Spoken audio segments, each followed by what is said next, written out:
we go. All right. Good to know this is working.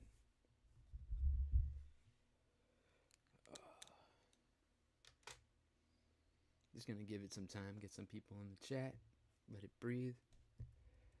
But welcome back to Let's Talk MMA, the only channel where picks and bets are the same thing. It's sad saying that sometimes because I lost really bad last week. I got 1 out of 12 methods correct. That really hurt. How you doing? Today's going to be a little bit of a different stream. Alone today, as you guys can see that. Colby is dealing with a leak that was right, a roof leak that was right by his computer. And his whole setup right now could be damaged, could be shot. But the show must go on. I'm here. I got this. We're just going to let see if anybody else joins in before I get started. I already have 12 bets placed on this card. Actually, more. I got 12, 13. I got 14 bets already placed on this. I'm looking to win this week to really make up for last week. It hurt bad last week. Cub Swanson KO was my only correct call. I got a lot of the fighters right. I got a lot of the methods wrong. Hawkett's better than I thought, though. Hawkett's really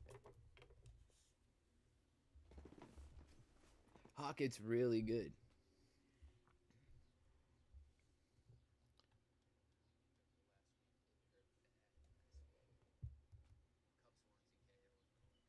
All right.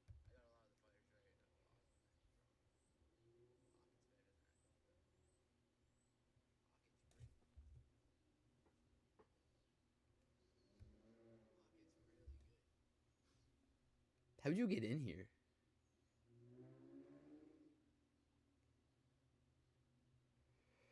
Okay. Anyway.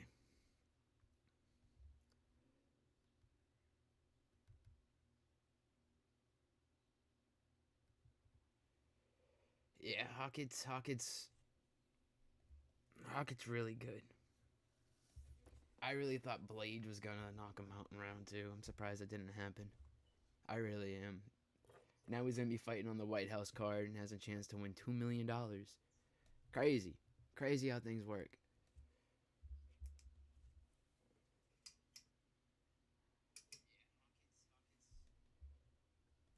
Alright. Let's get into this.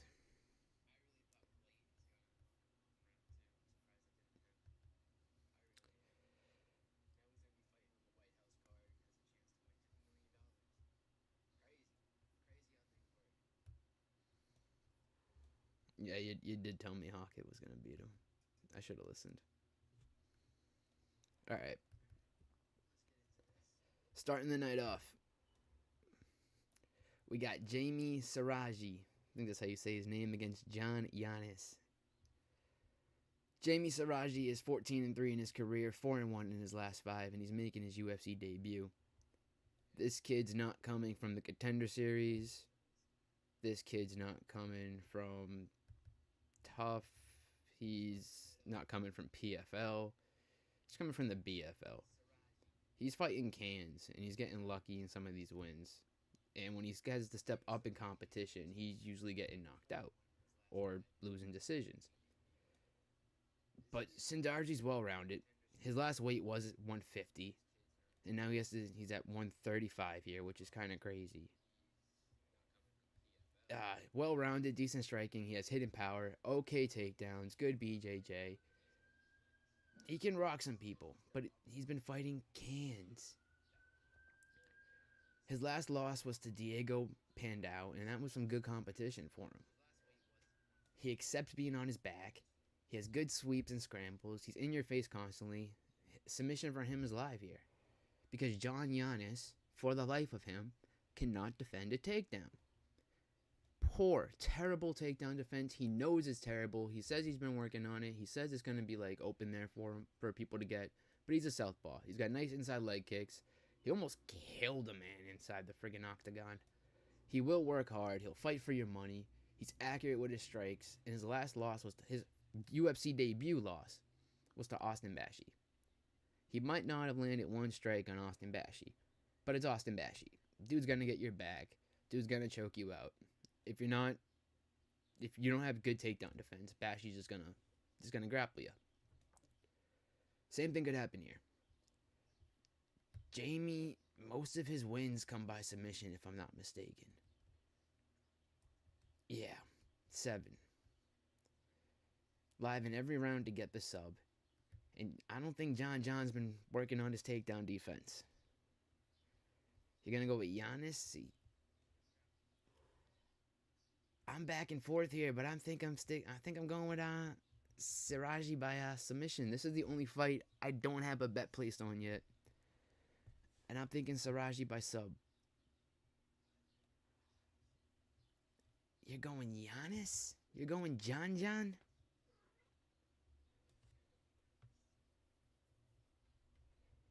Alright. Alright, you're going John?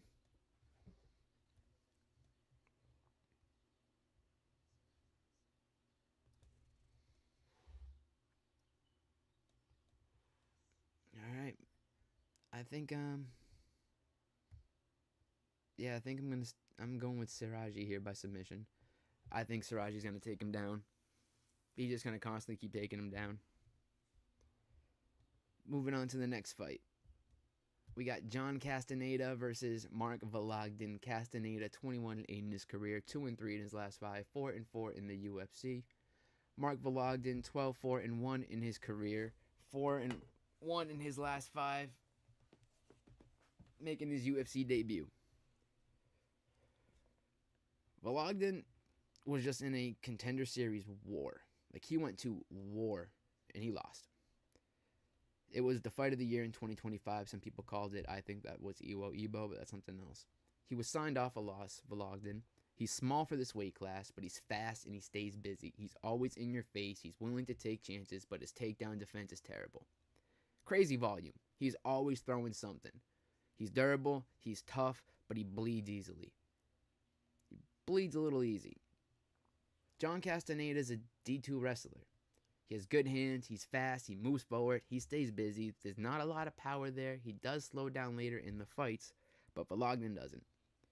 Vologden's constantly going. Constantly. But he lost on the Contender Series. He might have went to war with a guy, but he lost the fight. Castaneda does have UFC wins. He has the experience here. He's fought the way better competition. Way better competition. I think Castaneda is going to wrestle him up. I think Vologden's going to have the UFC jitters. He's going to get the jitters in his first fight here, and he's going to get wrestled up. And Castaneda's probably winning a decision. That's what I'm going to go with here. I'm taking John Castaneda by decision. I think he's the underdog too in this fight. But give me Sexy Mexi here to get this done. On the judges' scorecards, probably losing the third round, winning at 29-28. Alright, moving on to the next fight. If I can pull it up right. We got Mitch Raposo versus Alan Nascimento. I mean, I'm not going to hate the Vologden pick. I'm not. Castaneda can lose the fight. I just don't think he does.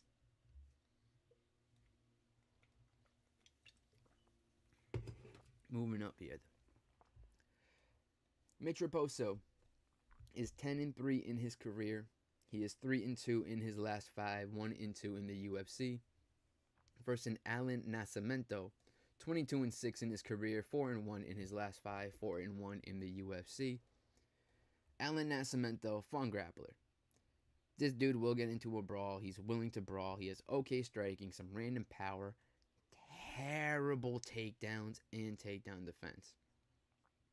He almost looks scared to get hit in his last fight against Cody Durden, but he thrives in the BJJ aspect.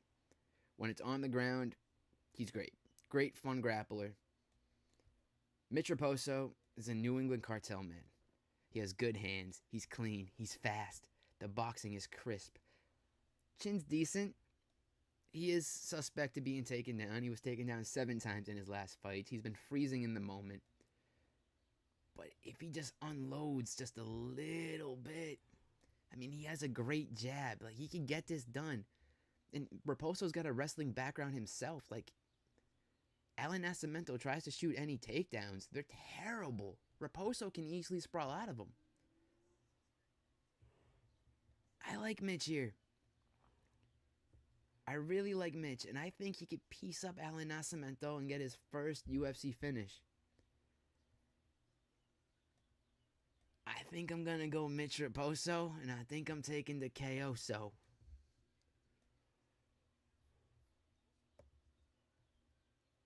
Yeah. I think I'm taking the Mitch Raposo by KO so. Alright? These are his UFC fights. Andre Lima, split decision. That's not a bad loss. Sumadarji, split decision. Again, it's not that bad of a loss. As at Maxim, he destroyed Maxim.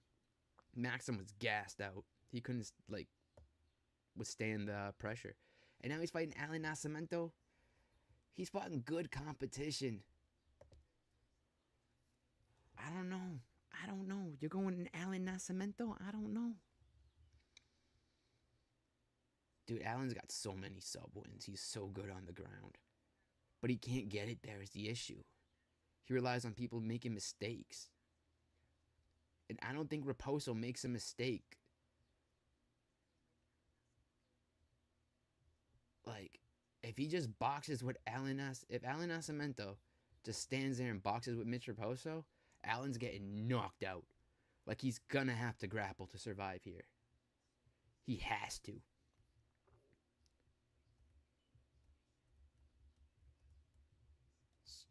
Give me Mitch Raposo. Give me the KO. And right there, first 3 fights, that's a cycle. Saraji, submission. Castaneda, decision. Raposo, KO. So, I'm playing that. Moving up, we got a ladies fight. We got JJ Aldridge versus Jamie Lynn Horth. Aldridge 14-7 in her career, 3-2 in the last 5, 10-6 in the UFC.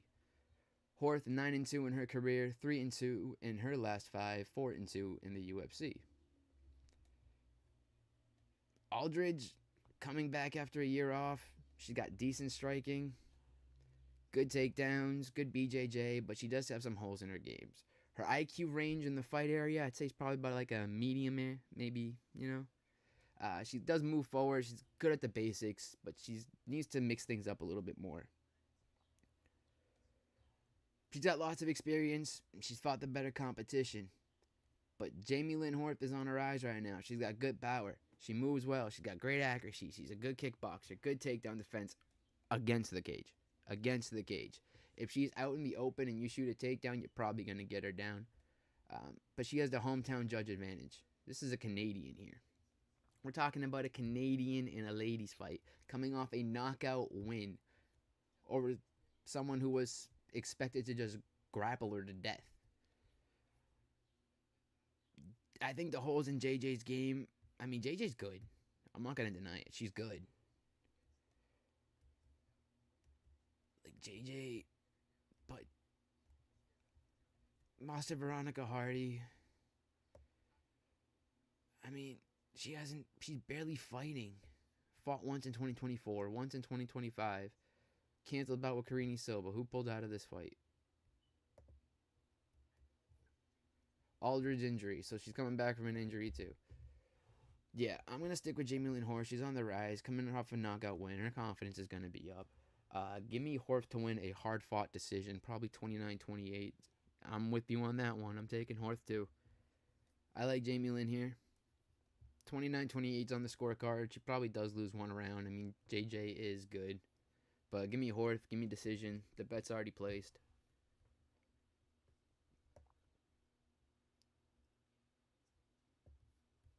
I just wanna let me just check one thing with this. Was Horp's last fight in Canada? Was she knocked out Bleda? Was this in Canada? No, it was in Vegas. Yeah, give me Horth decision. Moving on up the card. We got Melissa Croden versus Daria Zanalinzikov. Melissa Croden, 7-3 in her career, 3-2 in her last 5, 1-1 in the UFC. Zelenyakova, 10-2 in the career, 3-2 in her last 5, 2-1 in the UFC. Croden, clean striker, lifelong MMA background, big for her weight class. She does tend to have a little bit of cardio issues the later the fight goes, but she's got a stiff jab, not too great on her back, has power in her hands. She has the technical advantage here. She has the hometown advantage here. She likes to clinch. She likes to get nasty. She's tough as hell. And Dinara sucks on the ground. She is terrible. She can't do nothing. You take Dinara down, it is game over. The only reason she won her last fight was because, who was it? Was it Melissa Mullins? The only reason she won that fight was because Mullins like, oh, I'm not going to grapple. I'm not going to do it. Yep, Melissa Mullins, yeah. Only reason she won that, because Mullins said, I'm not going to grapple. Look what happened when people grapple her. Eileen Perez subbed her. I think the same thing happens here. Cronin's not going to be stupid enough to just stand and bang with Daria. I mean, Daria will come forward. She will strike. She throws with intent. She will enter the firefight. Her takedown defense sucks. She just bombs away. She has power in her hands. She has the brawling advantage, but she is clueless as hell on the ground. She is clueless on the ground, and I can't stress that enough. You get her down, you can submit her. She does not know what to do. I am standing by that. Give me Melissa Croden. Give me the submission. There's already a bet placed on it. I think that's going to hit.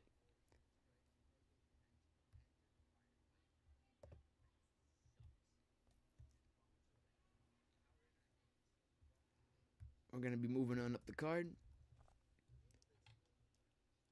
Tanner Bowser taking on Goku Sakayam. Goku Sakayam. All right, Tanner Bowser, 22, 10-1 in his career, 3-2 in his last 5, 5-5 in the UFC. Gokhan Sarikiam, 11-2 in his career, 4-1 in his last 5, making his UFC debut. Tanner Bowser making his UFC return. Dude's got good hands, good power. He's on a little bit of the smaller side of the heavyweight weight class, but he has a positive +2 strike differential. This guy is athletic for a heavyweight, and he's fought better competition than Gohan. Gohan's an explosive wrestler. He was a boxer first, though. He has great top pressure, good 1-2, okay leg kick. His striking is there recently to just seem to just set up his takedowns. Should be a showcase fight for him. I think that the UFC just wants to spotlight him here, and they're throwing any Canadian heavyweight they could find, and they found Tanner. But I think Tanner lights him up. I think this is going to be a sloppy heavyweight fight. I agree with your Croden pick. I think this is going to be a sloppy heavyweight fight. Extremely sloppy. And we've seen a couple of those. I mean, last week we saw, Reyes and Walker just stare at each other pretty much the whole fight. Both of them scared to get hit by the other one because they knew the power they had. I thought Walker won the fight. Yeah. I think it's going to be another one of those kinds, except it's not going to be... Neither of them will be scared of the power. I just think first round will be wrestling heavy from Gohan, and Tanner's going to be defending it. And that's going to gas out Gohan, because he's not going to get a round one finish. And I don't know how many he has. Let me double check. Yeah, he ain't gonna get this. Yeah, he ain't gonna get this in round one. Let me tell you that much. And then he's lost a decision before. Why couldn't he lose another one here? UFC jitters hitting him. I don't know. Tanner Bozer's been here before. Why would he want to leave? Especially at the time when the heavyweight division is in shambles right now. Anyone can make it to the top. I mean, Hawkett just went from a contender to top 5 in less than a year. That's crazy. Signed from the contender series, and now he's a top 5 heavyweight in under a year. So I like Boser, probably by decision. I think it's gonna be a sloppy heavyweight fight. I think Gohan's gonna gas out after round 1, and Tanner's just gonna start landing more, being a smaller guy. So give me Tanner Boser. Give me him by decision.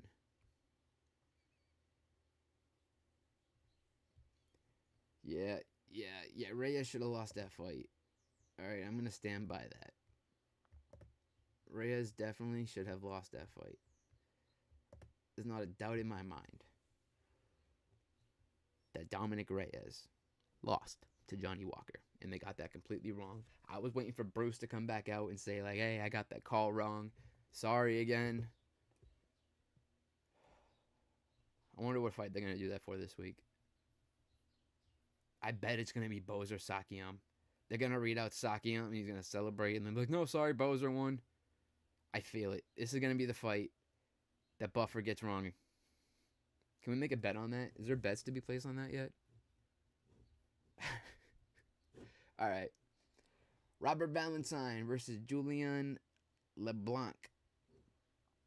Robert Valentine is 10-6 in his career, 2-3 in the last 5, 0-3 in the UFC. Julian LeBlanc, 10-2 in his career, 5-0 in his last 5, making his UFC debut. Julian is a tall guy who uses his length well. He's got a nice jab on his back. He's trying to throw up any submission he can find. He's always looking for a finish, but he's not that fast. He's not that powerful. He's not that technical. Robert Valentine was on a 3-fight skid. This dude went from almost becoming the Ultimate Fighter to then getting TKO'd later in that same fight, to then getting grappled to death by Torres Finney for 3 rounds, and then got knocked out by Ateba. He was fed to the wolves. Just fed to Ateba, and dude ran as long as he could, and he couldn't run no more, and got knocked out. Now he's facing Julian LeBlanc.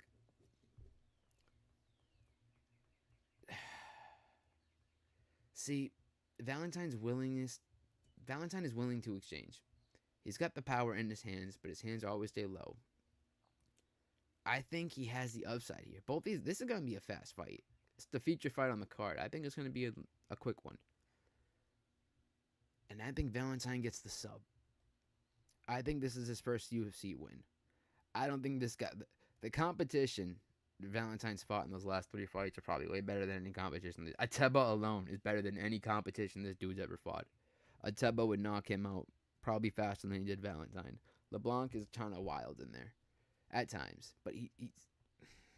I don't think he's UFC level. I don't think LeBlanc's UFC level. I think they just found another Canadian. They scooped off the floor. They said, hey.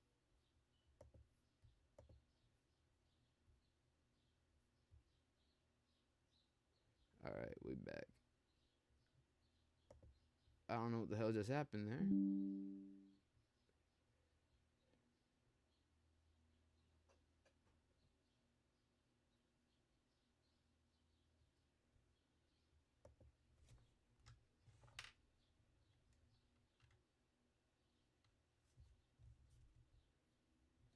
What the hell? Okay. We back. I don't know what just happened.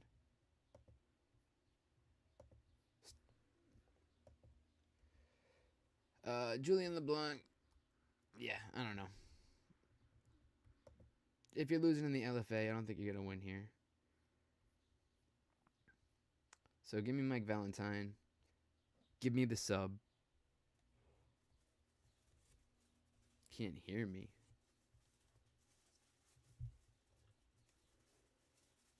Julian LeBlanc. Try refreshing your stream. Try refreshing it.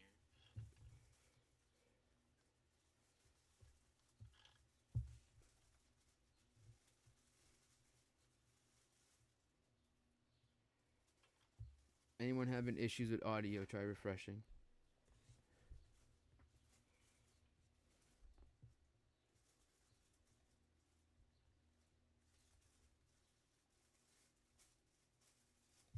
One second. Yeah, I had a little issue. I had a cat jump on my computer. Give me a sec. You're causing a lot of problems, young lady.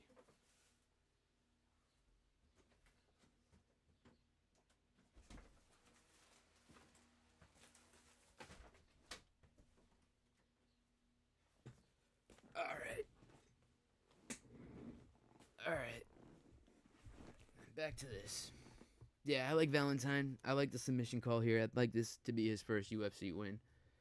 I don't think LeBlanc is UFC level, so give me Valentine.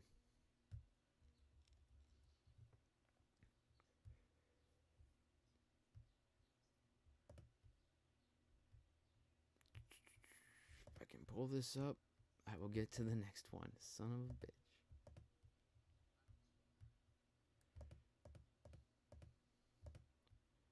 There we go.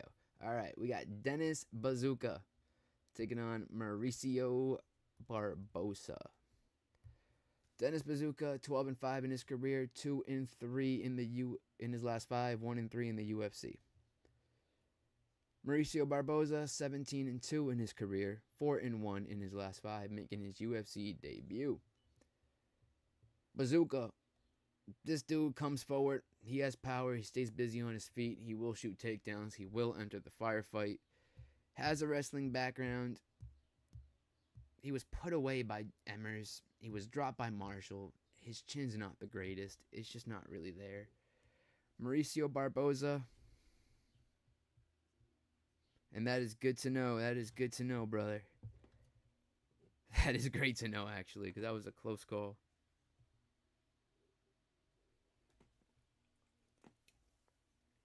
It's good to know the computer's still good. Yeah, that office is going to be completely upside down. And I agree with the Barbosa pick. Barbosa is on a 4-fight win streak. This dude is powerful. He is aggressive. Everything he throws is with intent. He chases finishes. He has good striking. He has good stalking of like his opponent. He will stalk him. He will cut the cage off perfectly. He's not a lot of wrestling from him. But this dude's always looking for a finish. He has 14 round 1 finishes. And when his fights usually get past round 1, that's when you got to start live betting Dennis Bazooka. That's when you just got to start live betting him. But Barbosa's got a great check left hook, and it's explosive. A lot of people will circle away from the power side, and when they do that, he just steps in and throws that left hook, and it can put people out. He has well set up shots. He's pretty patient to start the fight, but when he senses that you're damaged, when he senses that you're hurt, he's going for it. I like his fight IQ. I don't like Dennis's chin. I like Barbosa to get a knockout. Bets placed. And I'm probably going to place a little bit on the round 1 KO as well. I like Barbosa round 1 KO.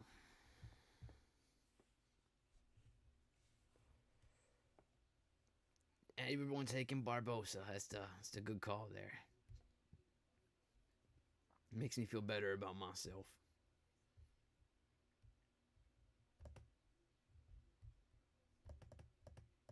Alright, let me get to this. There we go. Thiago Moises versus Gage Young.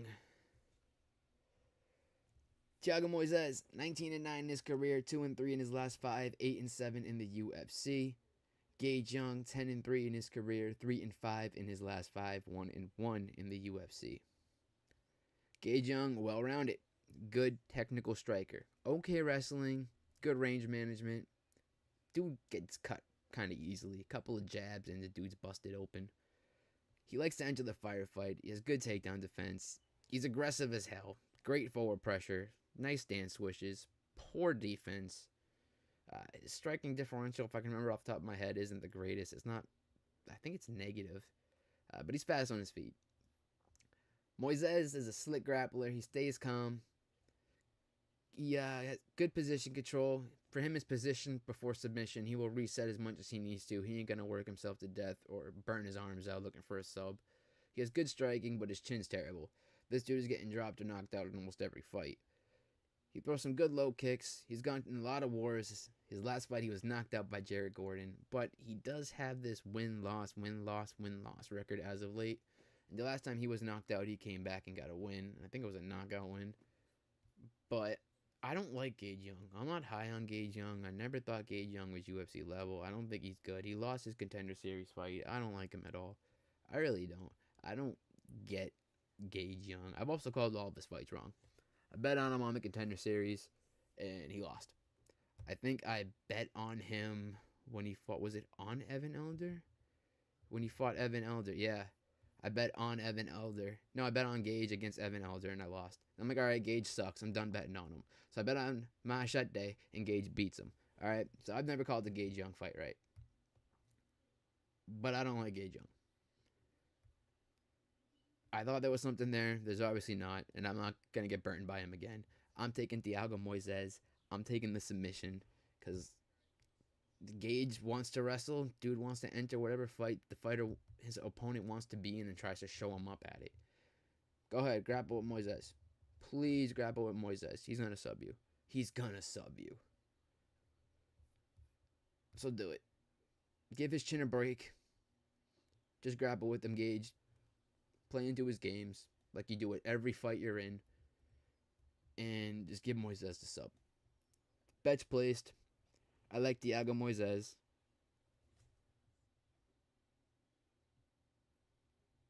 Yeah, we all got that one fighter. And that's Gage Young for me right now. I don't know why, but I'm always calling his fights wrong. Except this one. This one I'm going to call right. Moises by submission. Next fight on the card. We got a ladies fight. We got hometown girl Jasmine Jasdavicius taking on Karine Silva. Jasmine is 14-4 in her career, 4-1 in her last 5, 8-3 in the UFC. Karine Silva, 19-6 in her career, 3-2 in her last 5, 5-2 in the UFC. Jasmine moves forward, good pressure, great takedown. She's going to grind away against the cage. She's going to just grapple you, hold you against the cage, and just grind away. She's throwing her strikes just to set up her shots. She's looking for finishes on the ground. Might be wanting a lick back after recently getting KO'd by Manon Fior. And she's always rebounded well from her losses. Before that Manon Fior loss, I think she was on a good 5-fight win streak, or was it 4?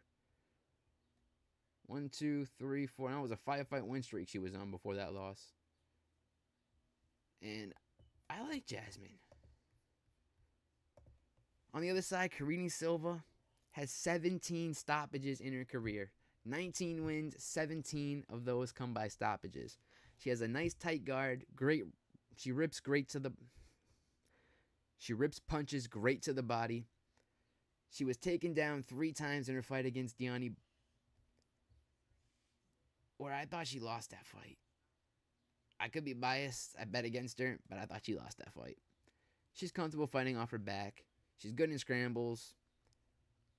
But I don't like Karine. That's the thing. She's comfortable on her back. So when Jasmine shoots a takedown, Karine might just try to pull Gilly or just let the takedown happen to try to just fight off it, try to get a sweep. I like the Canadian girl here. She's going to have the hometown advantage. As long as she ain't getting finished, as long as Karine Silva doesn't wind up on top, I think Jasmine takes the decision home. I mean, I don't think she's gonna sub Karine Silva. Silva's got good BJJ herself, but I think takedowns, control time, throw a few punches and elbows, get some damage wrapped up while you're down there. This is easy.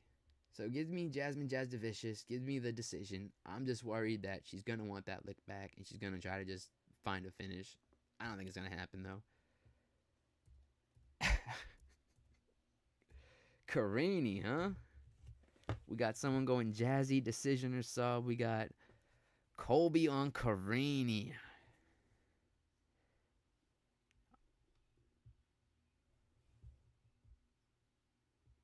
Oh no, you're on Jasmine?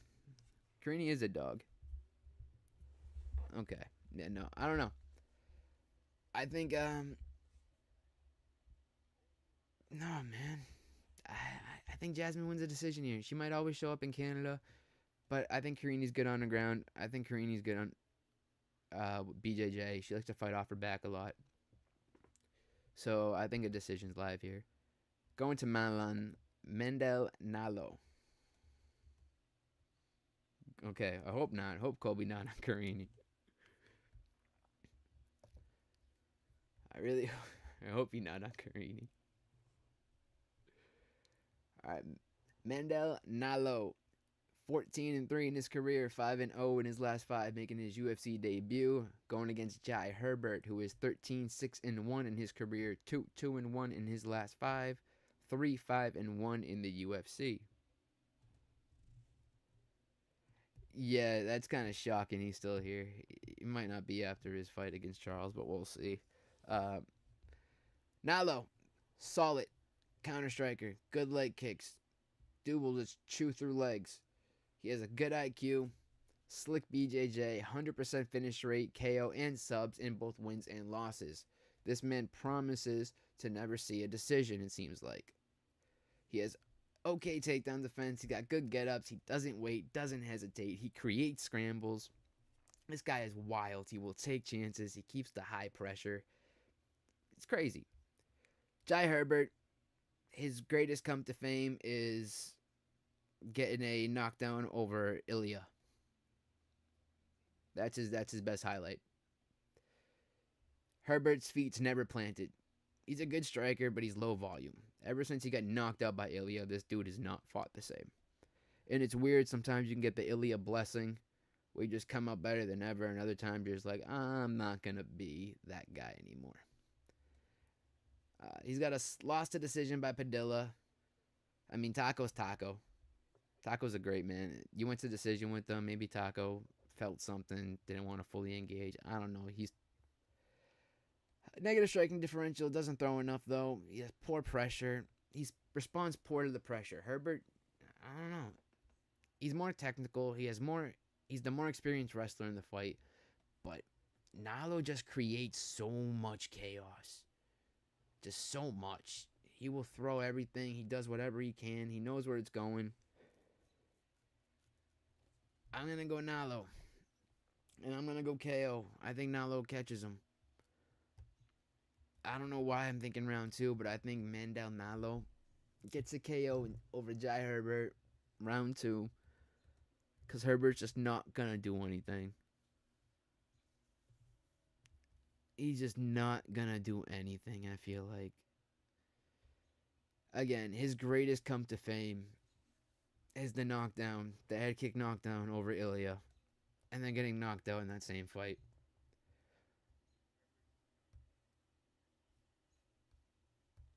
Moving up here to the co-main. If I can pull it up on this side. We got Kyler Phillips taking on Charles Jourdain. Kyler Phillips, 12-4 in his career, 3-2 in his last five, 6-3 in the UFC. He's on a 2-fight skid. He has poor cardio. He can strike, he can wrestle, he can grapple, but he's not really, he's a little bit of everything. Has an amazing pace, never stops moving forward, but because of that amazing pace in the early rounds, he tends to slow down later the fight gets. He needs to lock in his cardio to win. He really just needs to lock that down, get it under control, find that right click, because he knows he gasses out, and he hasn't corrected that yet. He has that MMA lab, and I don't know what they put in their protein water over there, but he's going to need takedowns to hold his cardio together.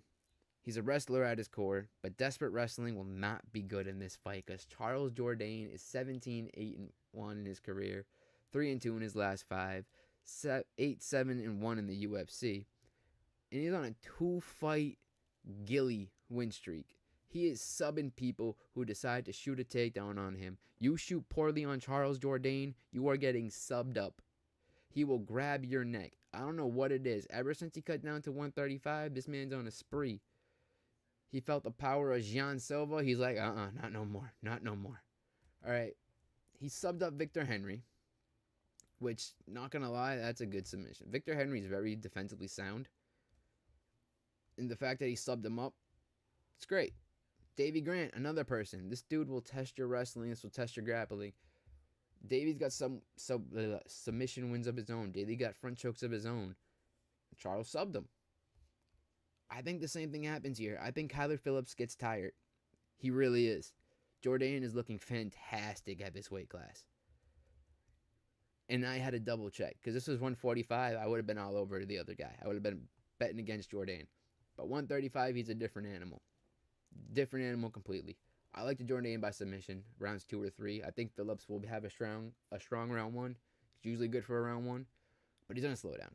And once he starts slowing down against Charles, not to mention Charles, those last 2 submission wins were both in Canada. And we're in Canada again. We could have 3 Charles Jourdain submission wins, all by Gilly, all in Canada. And it would be crazy if this is a round 3, so they go 1, 2, 3. That'd be insane. But if I can bet the Gilly prop, I'm going to bet it. Give me Charles Jourdain. Give me the guillotine submission. I already have a submission bet placed on him. But if I can find a Gilly bet anywhere, I'm taking it.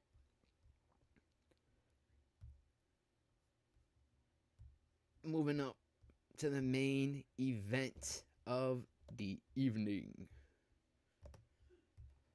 We got Gilbert Burns versus Mike Malott. Gilbert Burns, 22-9 in his career, 1-4 in his last 5, 15-9 in the UFC. Mike Malott, 13-2-1 in his career, 4-1 in his last 5, 6-1 in the UFC. Mike Malott is on a 3-fight win streak. He should be the faster and stronger fighter here. He should be the better wrestler here. This man has good, crisp boxing, but he can slow down later the fights go. His last 5-round fight, he was gassing in round 3, I'm pretty sure, and got finished by Magny. But if Mike wants to win this, he has to fight with no respect here, which I think he's not gonna do. Gilbert Burns might be on, he's on a 4-fight skid. He hasn't looked good in years. I mean, he was beating JDM, I think, until he got knocked out. He's getting outstruck and outgrappled lately. His last good fight, you could argue, was Usman. But this was the first person to take Khamzat Chimaev to a decision. Because he discovered that if I just counter wrestle him, keep it on the feet, I got a chance. But he doesn't respond well to pressure. He does not like pressure. But he's fought the way more tougher comp. He has way more UFC level experience.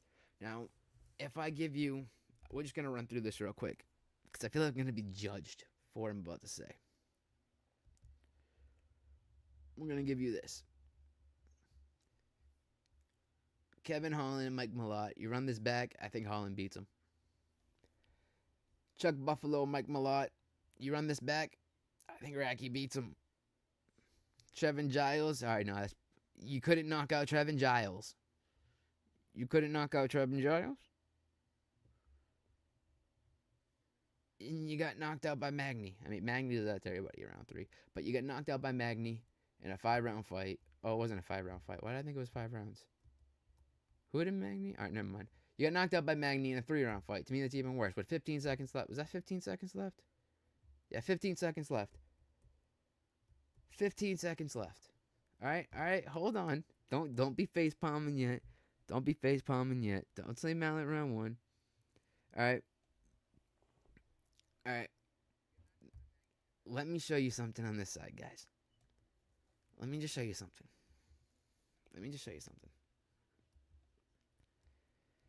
Michael Morales, dude.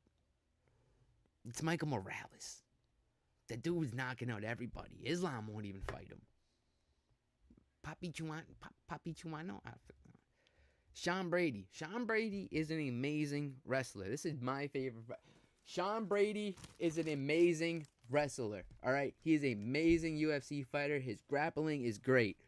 All right. All right. You got to respect Brady. JDM, former champion. Former champion, JDM. Bilal Muhammad, former champion.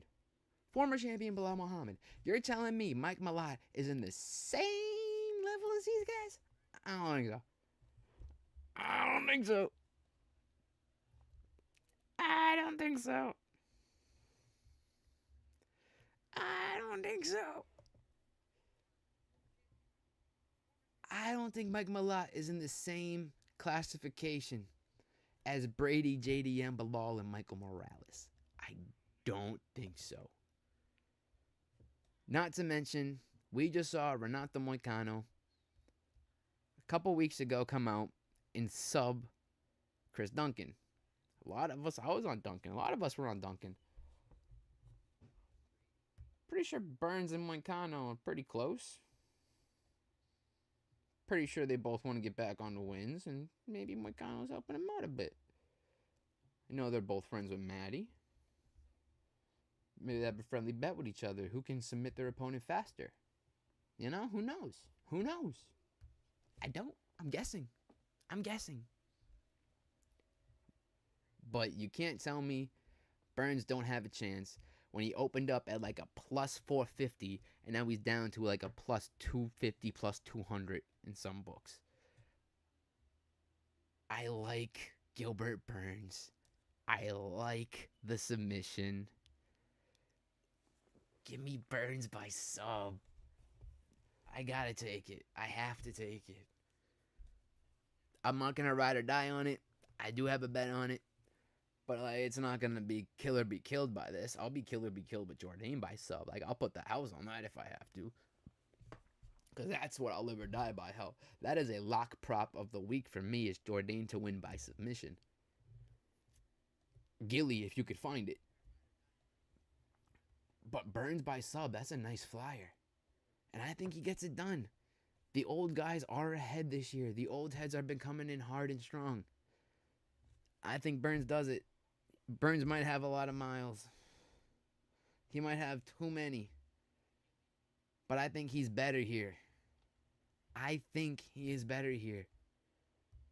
On the ground, this is Burns' game. All Burns has to do is get this to the ground. And if I remember right, pretty sure I am, Burns took down Michael Morales, right?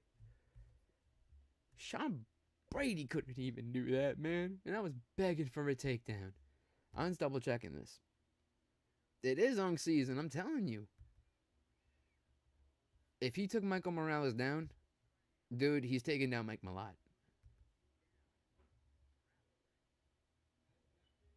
Oh, what the heck? That's not what I wanted. Come on, show me the fight. If he took down Michael Morales, if he took him down, he's taking down Malott. He got a takedown. He's taking down Mike Malott. He is taking down Mike Malott. He's taking down Mike Malott. That's all I got to say. If you're taking down Michael Morales, you're taking down Mike Malott. Michael Morales' takedown defense is freaking crazy. And his power, the way his hips are back, the way he stands, his hands right there. So if you want to dive at him, he's going to hit you before you even get his leg. Dude's got good takedown defense. You took down Michael Morales, you're going to take down Mike Malott. You have to. Unless Mike Malott flash KOs him, I see Burns taking him down. So give me Gilbert Burns. Give me the submission. Yeah. Wait. Well, hold on. He only hit 5 times, right? It wasn't like Morales hit him 5 times. I thought Morales lit him up more. Yeah. Morales hit him 33 times to knock him out, all right? Burns did take him down. Morales got back up. But Morales is tall. He's got the longer legs. We know the height difference there. The height difference here is not going to be the same as that fight. Like, Michael Morales is what, like 6'3", 6'4"? This dude's giant for this division. Mike Malott is going to be around what Gilbert Burns is used to fighting. So I'm sticking with that. I'm sticking with that. I'm sticking with that. Give me Gilbert Burns.